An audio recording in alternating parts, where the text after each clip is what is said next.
The Galactic Council chamber fell silent when Ambassador raised the question. His purple scales shifted nervously as he spoke. Every species in the room understood the weight of what he was asking. The young diplomat wanted to know why Earth remained untouched, why no empire had claimed it, why the richest planet in the outer spiral arm sat protected by ancient law. High Chancellor, a being of pure crystalline energy, pulsed with uncomfortable light. He had feared this question for 300 cycles. Every new species that joined the council eventually asked it. They were young. They had only achieved faster than light travel 60 years ago. They did not know the history. They did not understand the fear. Continued speaking with confidence. His species had conquered 12 systems already. They had never lost a war. His government wanted Earth. They wanted its water, its metals, its position in the galaxy. The humans seemed weak. They had not even left their own solar system yet. They still fought among themselves. Surely, argued, they could take Earth easily. The other ambassadors began to leave the chamber. Some of them were ancient races. Some had witnessed what happened the last time. They did not want to hear this conversation. They did not want to remember. Chancellor waited until only he remained. Then he sealed the chamber doors. What he was about to share was not spoken openly. It was taught in whispers. It was passed down as warning. The Chancellor began to explain. 4,000 years ago, the galaxy had been different. The Dominion of ruled most of known space. They were beings standing 9 feet tall with armored bodies and claws that could cut through starship metal. They had conquered 600 worlds. No species had ever defeated them in battle. They were perfect warriors. They felt no fear. They knew no mercy. They discovered Earth during a routine expansion mission. Their scouts reported finding a primitive species. The humans had just discovered electricity. They rode animals for transportation. They killed each other with sharpened metal. They laughed at this. These creatures would make excellent slaves. Their planet would make an excellent mining colony. They sent a small invasion force. Just 50,000 soldiers, just 20 warships. It was more than enough for a primitive world. They expected the conquest to take 3 days. Interrupted to say this sounded like easy prey. Chancellor held up a tendril of light and asked for patience. The story was not finished. They landed in a region humans called Europe. They announced their presence with a display of power. They destroyed a small city to show strength. They expected the humans to surrender. Every other primitive species had surrendered when shown such power. The humans did not surrender. Instead, they became angry. They did not understand this emotion at first. Their species had evolved beyond individual emotion. They thought as one mind, one purpose. The humans thought as billions of separate minds, but in that moment they all thought the same thing. They all wanted to fight. The general found this amusing. He ordered his troops to begin standard conquest procedures.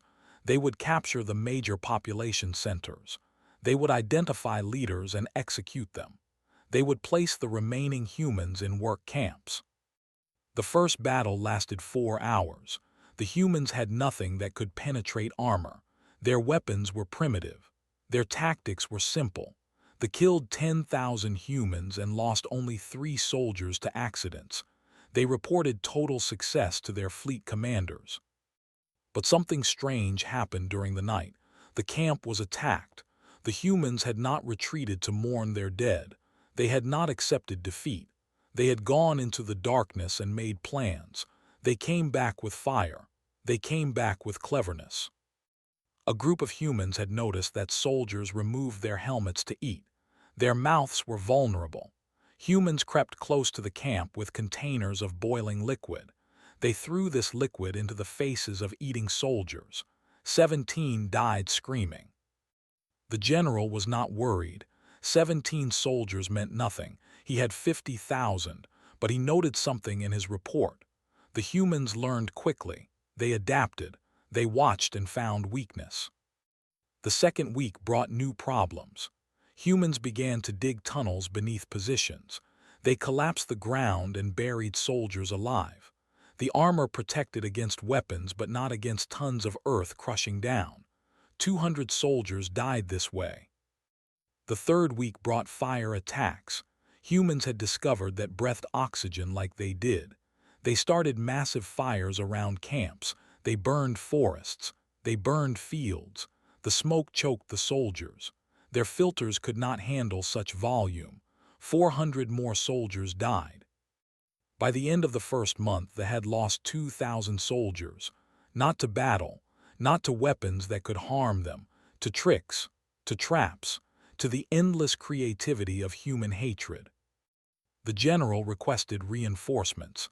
He had never made such a request before. The Dominion High Command was confused. They sent another 100,000 soldiers. They sent 50 more warships. They decided to end this quickly. The Dominion began orbital bombardment. They destroyed human cities from space. They killed millions. They burned continents. They thought this would break human resistance.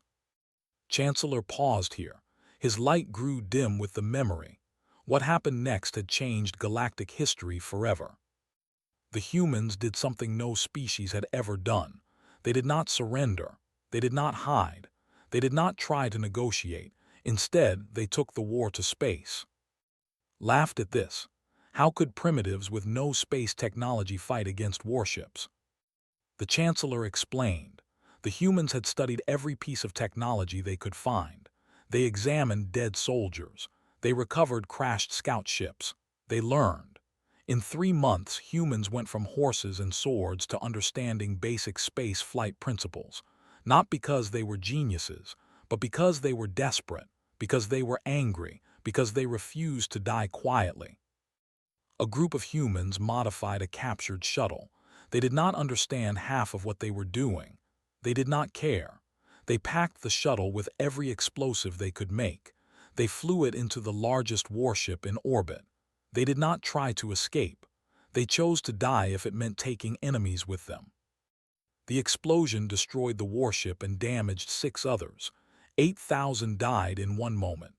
The Dominion had never lost a capital ship in combat, ever, in their entire history of conquest. The humans did this 3 more times in the following week. Each time, volunteers climbed into stolen shuttles. Each time, they aimed themselves at vessels. Each time, they died with smiles on their faces. They began to feel something they had never felt. They began to feel fear. The Dominion High Command made a decision. They would use their greatest weapon. They would sterilize Earth from orbit. They would kill every living thing on the planet. No slaves, no resources, just death. The humans had proven too dangerous to control. But before they could fire, something else happened.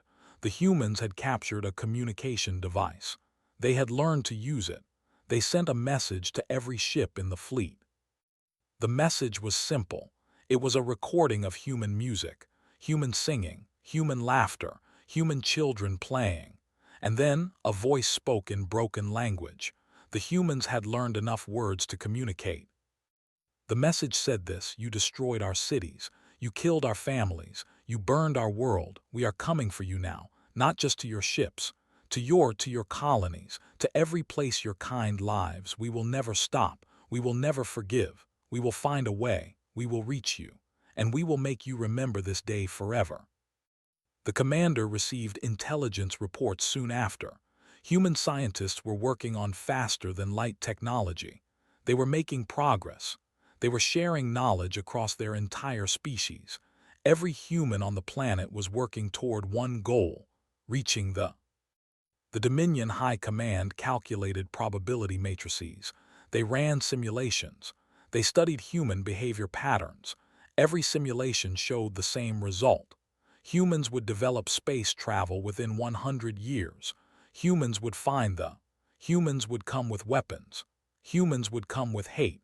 Humans would not stop until they were extinct. The Dominion made a choice that shocked the galaxy. They retreated.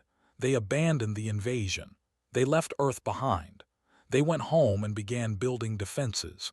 They waited for the humans to come. But then something unexpected happened. The humans did not come. Years passed. Decades passed. The humans stayed on their planet, they rebuilt, they healed, they seemed to forget their rage. They never forgot. They never stopped watching. They never stopped being afraid. Their fear infected other species. Stories spread across the galaxy, tales of the primitives who fought back, tales of the suicide pilots, tales of the message that promised endless war. The Galactic Council was formed 200 years later. The first law they passed was simple. No species shall attack Earth. No species shall make contact with humans until they are ready. No species shall wake the sleeping predator. Chancellor finished his story. He looked at young Ambassador with ancient weariness. The Dominion no longer exists, the Chancellor said. They collapsed 300 years ago. Civil war, economic failure, but really they died of fear. They spent every resource preparing for a human invasion that never came. They destroyed themselves waiting for revenge. The humans still sit on Earth. They still fight among themselves. They still seem weak and divided. But the galaxy knows the truth now. Humans are not weak. They are asleep. They are content. They have not been given a reason to wake up. Every empire that has studied humans has reached the same conclusion. Humans do not surrender. Humans do not accept defeat. Humans will sacrifice everything, including their own lives, to destroy an enemy. They adapt faster than any species ever recorded. They learn from pain. They grow stronger from loss. Ambassador sat in silence for a long time. His purple scales had turned pale. He finally understood. The Chancellor made one final point. The law protecting Earth was not made to protect humans. Humans needed no protection. The law was made to protect everyone else, to prevent any young, foolish species from waking the sleeping giant, from giving humanity a reason to look up at the stars with anger in their hearts. Returned to his government and delivered his report. The Empire quietly removed Earth from their expansion plans. They never spoke of it again. And on Earth, humans continued their lives. They fell in love. They raised children. They complained about traffic and weather. They had no idea that the galaxy watched them with terrified respect. They had no idea that ancient laws protected them not as prey, but as the most dangerous species ever discovered. Some nights, humans looked up at the stars and wondered if they were alone. They wondered if other life existed out there. They wondered if they would ever meet alien beings. The galaxy hoped they would never find out. The galaxy hoped humans would stay content, stay peaceful, stay asleep. Because the last time humanity woke up angry, they almost destroyed the most powerful empire in galactic history with nothing but fire, determination, and an absolute refusal to lose. And that was when they were primitives. The galaxy did not want to see what they could do now.